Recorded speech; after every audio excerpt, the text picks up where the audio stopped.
semua platform ini punya universe-nya sendiri-sendiri gitu. Yang kita rasa suara kita jelek itu adalah uniqueness yang orang nggak punya. Kuncinya itu antara konten dan relevansi sih. Saya ini bisa ngomong, tapi kalau handphone saya ketaruh di muka, saya nggak bisa ngomong.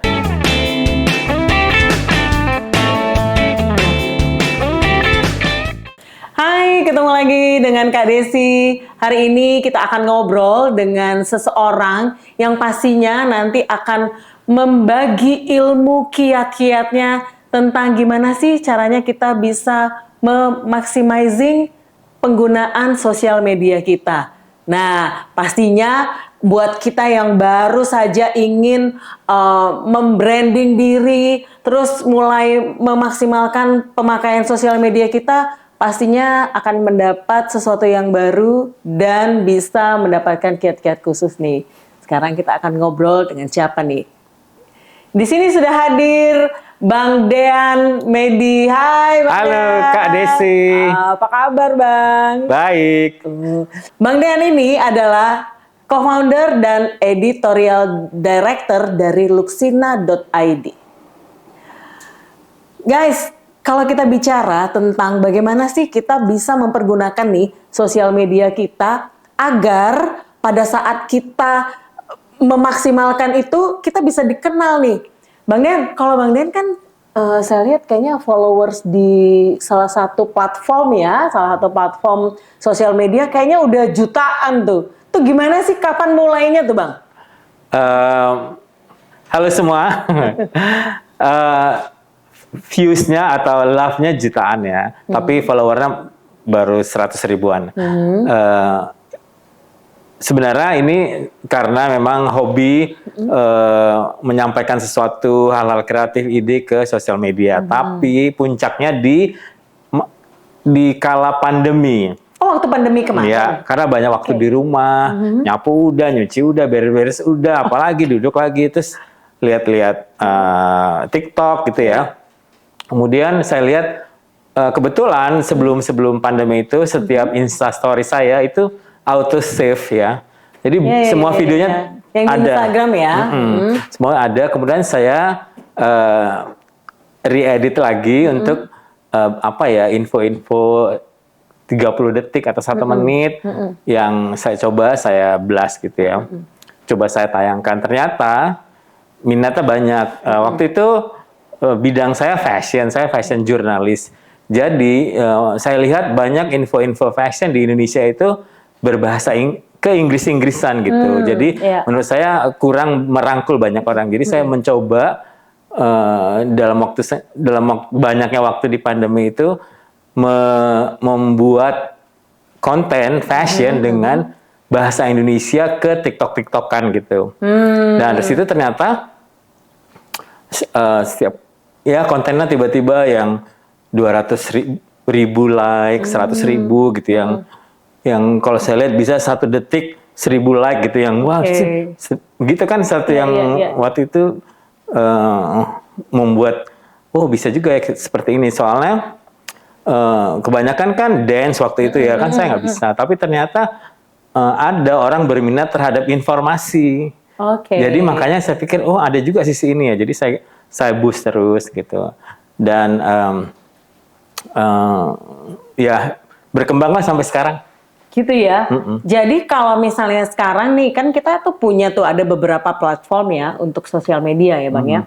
Kalau menurut Abang nih, mana sih sebenarnya yang bisa engage gitu ya viewers yang lebih cepat nih? Karena kan ada beberapa kayaknya apakah dari segmen usia atau segmen apa gitu. Mungkin kayak yang paling lama itu Facebook gitu ya. Kita udah nggak main kali ya Bang ya, tapi apakah itu masih efektif? Memang semua platform ini punya universe-nya sendiri-sendiri gitu ya. Jadi kita harus update juga apakah konten kita ini semaksimal apa di platform ini kan. Facebook bagaimana, Instagram bagaimana, Twitter bagaimana, semua punya karakter gitu. Kemudian saya kira belakangan ini TikTok bisa merangkum semuanya gitu ya. Dia bisa berbagai layer ekonomi, berbagai demografi itu bisa di situ. Jadi saya pikir kita mungkin di platform yang udah ada tetap ada, tapi semuanya kita letupkan di TikTok ini. Oh gitu. Nah, terus Bang, gini, orang kan misalnya punya berbagai platform itu. Kira-kira kalau pakai namanya, apakah harus sama atau gimana tuh Bang? Kan ada yang pakai namanya misalnya Desi Imut gitu, misalnya ya untuk di satu ini terus apa gitu, gimana tuh Bang? Ya, sebaiknya dalam penokohan kita mau menciptakan satu tokoh ya, yang ingin kita capai. Brand Jadi ya. sebaiknya ya semuanya inline gitu, atau Oke.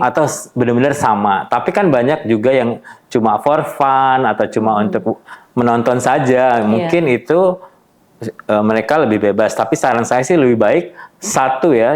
Jadi orang pindah-pindah platform, mereka tahu ini orang yang sama dan nggak bingung ya. karena apa? Karena secara alamiah itu kita punya message pribadi yang buat orang suka atau pengen tahu lagi gitu message kita apa sih. Nah kan itu sayang kalau di platform lain kita kehilangan kesempatan menjangkau orang yang mau message itu gitu. Bener kan, kita pernah bahas ya, dibikin personal branding, message-nya harus ada nih. Udah dikonfirmasi nih sama ahlinya. Jadi kalau gitu kita mau udah jelas nih mau pakai brandnya apa, platformnya juga yang mana. Boleh sama nggak sih isinya Bang?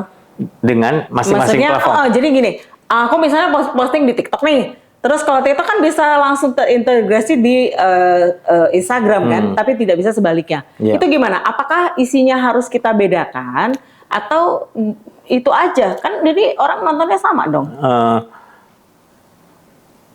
Zaman sekarang itu orang mau simple, banyak kan itu sama ya di tempat di pindah platform sama. Tapi menurut saya kita harus meletakkan sesuatu di tempat dan suasana yang tepat itu ya. Apa sih kulturnya gitu. Misalnya kalau di Twitter kan kulturnya itu komplain, curhat gitu. Nah, jadi mungkin mengkritik gitu ya. Konten kita itu dibuka introduction-nya dengan curhat, dengan kritik gitu. Aduh gimana sih kayak gini-gini, untung gue inilah jalan keluar dari gue gitu. Nah kemudian kalau di Facebook tuh ada kekeluargaan ya, rame, semua itu komen-komen kebanyakan support gitu ya. Mungkin itu kita juga introduction-nya ke arah situ, kayak hey lucu loh ternyata tuh aku bisa gini, bisa gitu ya. Facebook, kemudian Instagram itu mayoritas tuh orang visual gitu ya. Jadi kita set visualnya, covernya itu yang benar-benar eye catching di Instagram, tapi isinya sama. Jadi mungkin yang perlu di-adjust itu introduction-nya sesuai. Gitu. Kalau kita lagi di Bukit Tinggi, lagi di Manado, introduction-nya itu loh. Ya, itu bisa jadi tips juga ya. Karena kalau enggak, jadi orang lihatnya, udah posting di Instagram, kok posting sama lagi misalnya di platform yang lain gitu ya. Oke, keren juga tuh Bang. Nah terus Bang, kalau saya lihat waktu Abang pertama kali bikin TikTok yang terus rame viewers itu, ngedit sendiri atau gimana sih? Ngedit sendiri. Sekarang itu banyak aplikasi yang aplikasi video edit ya, banyak sekali. Dan misalnya apa tuh Bang? Misalnya Canva, CapCut, kemudian InShot, itu banyak. Tapi kan semuanya selalu upgrading, sehingga kita tuh kalau pindah-pindah kita harus belajar lagi. Jadi mungkin kita pilih satu aja ya. Jadi kita fokus pada fitur-fiturnya dan kita kalau mereka upgrading kita nggak akan kayak kebingungan. Lagi ya, Karena masing-masing tuh kayak per 2 bulan, per 3 bulan upgrading, yang sebenarnya upgradingnya itu mempermudah, memperingkas. Tapi kan kita kaget loh, ini kok nggak bisa gitu kan. Jadi sebaiknya ya kita pilih salah satu dan kita jadi tumbuh bersama dia gitu, kayak Yayang lah gitu. Yayang ya. Jadi kalau misalnya dia ada perubahan-perubahan, kita masih tetap nggak terlalu jauh belajar dari awal gitu ya Bang ya. Kalau gitu Bang, seberapa efektif nih sebenarnya engagement yang kita lakukan nih melalui sosial media nih terhadap kita secara pribadi sebenarnya Bang? Engagement itu bagi saya sih penyemangat ya, dan mereka juga kadang-kadang mengagetkan, kritik, komplimen atau segala macam respon itu bagi saya menyemangati ya. Ya. Tapi juga bisa jadi tolak ukur bahwasannya konten kita itu masuk dalam ranah pikiran mereka sehingga mereka merespon gitu. Jadi kita mungkin ada usaha untuk membuat konten itu relevan, kemudian walaupun misalnya cerita masa lalu, tapi kita cari apa ya relevansinya dengan saat ini gitu ya. Kan kita bisa memindahkan ilmu itu ke sini. Jadi pentingnya engagement itu lahir dari usaha kita dalam menyampaikan pesan itu akan kelihatan, oh ditangkap orang ini dengan engagement. Makanya kita juga harus menciptakan sesuatu yang membuat mereka berkomentar atau mereka mengkritik gitu. Kadang-kadang setelah kita selesai membuat konten, terus kita gini ya, aduh kayaknya ini kurang deh. Itu menurut saya jangan sih, biar aja dilepas. Karena yang penting posting aja gitu. Nanti dapat masukan gitu kan. Masukan itu good idea ya, tapi kan kadang-kadang kalau konten itu dibatalin, itu kan membatalkan satu takdir ya, terus dibuang gitu. Terus kita buat lagi kan sayang banget ya. Jadi kalau udah jadi gini, agak hitam dikit atau agak kuning dikit biarin aja, nanti itu ada masukan. Malah ketidaksempurnaan itu membuka engagement, jadi don't be too perfect. Oh gitu ya. Yes. Nah terus perlu kita tanggepin nggak sih, kadang-kadang kan ya kalau aku posting apa gitu ya, terus ada yang ini gitu-gitu, itu gimana ya Bang ya? Engagement ini perlu latihan juga ya. Kalau kita memang apalagi berjiwa seni, pasti kita baper kandas ya. Aduh gitu kan. Tapi setelah kita buka, orang yang mengkomplain itu kebanyakan, orang yang mengkritik itu akunnya dikunci. Jadi kita latihan aja, latihan bahwasannya nggak semua orang di dunia ini setuju sama kita ya. Jadi kita hanya memilih, hanya fokus pada positive thing. Jadi kita mengkomentari yang positif komen ya. Serendah apapun value-nya kita kasih respon, kasih tanda jempol, thank you atau jadi mesti ditanggepin harus tanggepin, gitu ya? kasih love balik. Itu menciptakan kesetiaan, loyal. Follower akan loyal. Ini aku dikasih love loh gitu. Yalah, kalau selebriti gitu kan kayak orang itu kan. Iya, tapi kita harus mulai dari follower kita 50, 56 itu kita harus mulai, karena itu sebenarnya kan kayak orang kasih kamu seger banget hari ini, makasih ya, itu kan natural kita ya. Jadi harus diapresiasi. Start dari berapapun followernya kita harus apresiasi itu, dan itu udah saya coba dan mereka jadi loyal. Terus kadang-kadang nih banyak tiba-tiba ada kritik, ada apa ya?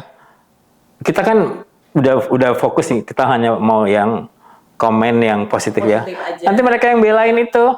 Oh gitu. Iya, nanti aku pikir memang ya hidup ini balance ya. Negatif jadi positif nggak perlu. Nanti Allah akan bantu untuk ini ada yang ngajar gitu. Jadi gitu ya caranya ya. Oke. Terus, dan sebenarnya dari pengalaman saya yang kritik itu juga bukan serius pakai pikiran hati. Mereka asalnya plok aja, karena saya temukan setelah mereka sering berdebat, yang kritik jawab, ya kan gue cuma gini, cuma gitu. Kan sayang kan kalau kita memang menaruhkan energi kita ke situ, karena mereka juga mungkin anak-anak yang sedang berkembang berapa gitu. Seperti biasa ya, jempolnya netizen Indonesia ya terlalu kenceng sekali. Bang, ini nih yang aku sebenarnya penasaran ya terhadap proses kreatif dalam pembuatan atau kita memaksimizing penggunaan platform sosial media kita. Gimana tuh ya bisa cari ide-ide gitu, karena kalau dilihat kan aduh ini apa ya, ngebahas apa itu gimana Bang? Punya tips gak ya cari konten? Kalau saya lihat abang kan tiba-tiba kemarin lagi ngebahas Chanel gitu ya, terus ngebahas apa lucu juga ya gitu. Nah itu gimana dulu? Nah, saya ada tips yang manjur ya, menurut saya manjur ya. Jadi kadang-kadang kalau kita menyiapkan plan konten itu kita akhirnya mentok ya, atau misalnya apalagi. Jadi yang saya lakukan, strategi saya adalah melihat apa yang terjadi di dunia ini dan meresponnya. Jadi kadang-kadang seminggu ada apa-apa yang nggak ada konten, tapi banyak yang tiba-tiba sehari ada 3 kasus ya, misalnya tiba-tiba timnas Indonesia pakai daleman yang kayak bra gitu kan, orang wah what is that gitu. Terus ternyata itu kan GPS tracker ya. Jadi kan itu saya kasih informasinya. Ini tuh gini. Tiba-tiba 1,3 juta yang lihat gitu, simple things. Jadi kita sebenarnya menunggu aja ada apa di universe ini langsung kita tackle gitu. Karena itu lebih relevan. Tapi kadang-kadang kita punya juga harapan-harapan, gue dulu pernah ini ya, seru juga nih, itu buat aja. Tapi fokus kita pada apa yang terjadi di dunia ini dan menjahitnya dengan skill dan minat kita gitu. Kebetulan kan minat saya fashion. Tapi orang-orang ngomong bola, ya gimana ketemunya? Ya di rompi GPS itu. Nanti kalau misalnya minatnya kuliner gitu ya. Tapi orang ngomongin timnas, ya kita bahas minumannya gitu. Jadi kita mencari jembatan universe kita ke universe yang lagi dibicarakan itu. Dan itu membukakan mata loh, membukakan kesetiaan follower. Iya juga ya gitu. Keren juga ya. Bener loh kayak gitu ya. Kita kadang-kadang nggak kepikiran Bang. Lagi cuma mikirin konten gue bahas apa ya. Ternyata dari kita observe aja dengan sehari-hari yang terjadi gitu di sekitar kita, itu justru bisa jadikan konten dan jauh lebih relevan. Dan orang pasti cepet update gitu ya. Dan viewersnya bisa banyak. Iya. Caranya juga kadang-kadang kita itu terlalu asik. Caranya yang harus diantisipasi adalah kita kadang-kadang terlalu asik sama yang kita sukai. Misalnya tuh kita suka Coldplay gitu ya. Udah kita mau lihat Coldplay aja. Padahal di luar itu banyak terjadi hal. Jadi terblok dengan ini kan. Jadi maksudnya kita harus semua itu sedang-sedang aja gitu. Suka ini karena kita kan memang mau buat konten. Kecuali kita enggak ya. Ya nggak apa-apa kita Coldplay aja. Atau kita Reza Artamevia aja nggak apa-apa. Tapi kan kita punya sosmed yang harus kita tumbuhkan. Makanya bagaimana kita selalu awas dengan apapun. Kadang-kadang tuh hal-hal itu datang dari perjalanan, dari lampu merah, dari ini. Loh itu ngapain ya gitu. Itu membuat curious yang harus kita ngecek-ngecek. Oh ini gue dari sisi gue ini nih masukannya gitu. Iya. Kemarin salah satu kontennya Bang Dean itu adalah membahas tentang bajunya Chris Martin, Coldplay ya, tentang sustainable fashion. Iya. Kok bisa kepikiran sih? Aku jadi notice ya. Iya ya, kan si Coldplay ini kalau manggung itu yang nggak extravaganza gitu kan, gitu. Nah itu juga salah satu bagaimana saya dari bidang fashion membuat relevansi dengan apa yang terjadi kan. Kan hari itu ya semua orang ngomongin Coldplay ya, semuanya viral gitu. Ticket war, terus lagu-lagu. Itu peran saya apa? Saya kembali ke fashion. Kok saya ini ya lihat t-shirt biru dan long shirt putih itu dia pakai di beberapa show ya. Terus saya Google ya, ternyata banyak banget keluar. Dalam 2 tahun dia pakai baju itu gitu kan. Oh, ya saya menilainya sustainable fashion karena ada yang menilainya emang nggak suka ganti baju gitu ya. Jadi itu. Kok baju nggak? Masa sih sekelas Chris Martin nggak bisa beli baju? Gitu ya? Karena ada komentator gini, ala bang itu kan emang males ganti baju kan. Itu kan terjadi di banyak musisi ya kan, terutama musisi cowok yang nggak penting musik kan. Jadi good idea. Tapi kan sebenarnya kalau kita positive thinking dari industri fashion, yang dia lakukan itu sustainable fashion karena memakai baju sampai rusak, sampai nggak bisa kepake lagi gitu. Itu idenya. Oh tapi ada yang juga bilang gini di komentar, bang itu dia punya 8 set bang. Oh, jadi bukan kayak parade, dia terusin ya. Jadi itu ganti tetap bang gitu. Jadi lucu-lucu gitu. Iya. Oke, jadi ada banyak sebenarnya ya ide-ide yang kita bisa ambil gitu. Bagaimana sih caranya kita bisa maximizing penggunaan platform sosial media kita. Nah, terus ini lagi bang, saya ini kepikiran. Kalau abang kan orang udah biasa ngomong ya, mungkin kita tuh biasa ngomong. Tapi ada orang yang nggak seneng ngomong, tapi pengen bisa bikin konten gitu ya, yang orang lihat. Nah, itu gimana bang? Saya juga dalam VT saya itu nggak semudah itu loh. Saya ini bisa ngomong, tapi kalau handphone saya ketaruh di muka, saya nggak bisa ngomong. Jadi rata-rata itu 8-9 take loh. Kadang-kadang tajwidnya nggak keluar. Kadang mau bilang makan, maka nunnya nggak keluar gitu. Ulang lagi. Tapi kalau nggak, kadang-kadang kita bertarung dengan diri sendiri ya. Kadang-kadang udahlah nggak usah terusin. Kadang-kadang gue terusin sampai selesai kapan lagi nyelesain kerjaan gitu kan. Bertarung ya. Tapi itu itu hal yang dihadapi semua orang. Terus banyak banget orang nggak suka sama suaranya sendiri, banyak banget. Nah iya. Sampai kadang-kadang kan, kok gue ngomong saya sendiri nih, kok kayaknya aku ngomongnya kenceng banget ya gitu ya. Dengan gaya komunikasi kita beda-beda ya. Iya bener Bang. Iya. Nggak senang dengan suara. Banyak orang nggak suka sama suaranya sendiri. Tapi orang lain nggak peduli itu. Ada berapa miliar orang di dunia ini, ada semiliar itulah jenis suara, nggak ada yang sama ya. Jadi kita harus mengentaskan, udah selesai urusan nggak suka sama suara sendiri. Saya juga dulu pertama dengar rekaman suara saya, ya ampun kok gini banget ya suara saya. Tapi ternyata orang nggak peduli loh, orang peduli dengan apa sih yang dibilangnya itu. Oke, jadi kita harus fokus terhadap isi kontennya. Iya, sampaikan. Bukan fokus terhadap kita, kekurangan-kekurangan kita ya. Iya, Bang, ya? iya. Karena nggak ada orang di dunia ini suaranya sama. Jadi kita harus, yang kita rasa suara kita jelek itu adalah uniqueness yang orang nggak punya. Bang, dulu kan Abang pernah tuh punya melahirkan boyband zaman dulu ya. Nah, di mana dulu sarana engagement dia dengan fans gitu melalui sosial media agak terbatas. Benar ya Bang ya? Iya. Dulu. Kalau dibandingkan nih Bang, si zaman dulu itu dengan sekarang gitu. Gimana ya Bang ya untuk bisa membuat orang-orang itu benar-benar eksis gitu di ini tuh gimana Bang? Sebenarnya semua bermula dari materinya ya, materinya. Iya, materinya itu apa sih produknya? Nah, waktu itu saya buat boy band namanya Smash. Memang ini satu materi banget ya, karena ada boy band dari Indonesia yang pertama, cowok semua di antara Gegap Gempita Super Junior, Suju Indonesia ada pula. Jadi itu potensi blastnya gede gitu ya. Tapi kan juga pengalaman sosial media belum canggih ya, baru ada Instagram dan Twitter. Terus Twitter kita juga tinggi tapi nggak visual, Instagram kita visual. Kemudian kan demografi itu Instagram banyak kan cewek ya, jadi semua yang kontennya cowok itu cepet tuh melejitnya. Nah itu saya juga belajar tentang relevansi, timing, ini hari holiday, hari besar, ini lagi apa, itu saya mencoba selalu relevan. Jadi kuncinya itu antara konten dan relevansi sih, yang selama ini saya dapat ilmu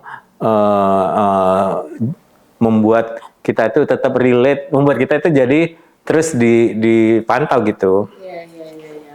Karena kalau kita lihat kan orang itu ada di sosial media, tapi kan orang harus ngecek juga Bang.